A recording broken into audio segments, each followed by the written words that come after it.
গুৱাহাটী ক'ত যাম আপোনালোকক দেখাই আছো। এতিয়া আহি পাইছো শান্তিজন বজাৰ। এইখন শান্তিজাৰ বজাৰ শনিবাৰ আৰু মঙ্গলবাৰে বহে আৰু ঈদৰ কাৰণে গৰু ছাগলী কিনিব পাৰিব। তপাতলে আমি হোটেল আহি পালো। এই মামা আমি এইখন হোটেলতে চাহ খাওঁ, স্বাগতম হোটেল।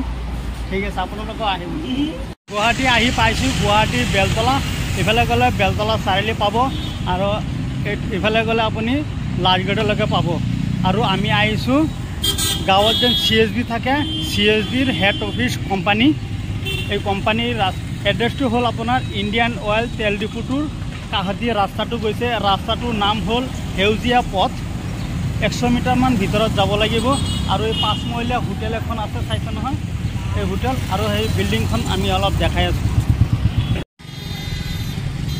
এই মেইন অফিসখন এইখনেই অফিসৰ গেট। এইটো 3 মহলীয়া বিল্ডিং আৰু বিল্ডিঙৰ কালাৰটো বগা কালাৰ আৰু এড্ৰেছটো হ'ল হাউচ নম্বৰ হ'ল 22 আৰু এই নাৰিকলৰ নিচিনা গছ এখন আছে। এই চাইছে নহয় নাৰিকলৰ নিচিনা গছ এখন আছে। এইটোই ভাৰতীয় state bank CSB head office এইখন কোম্পানী।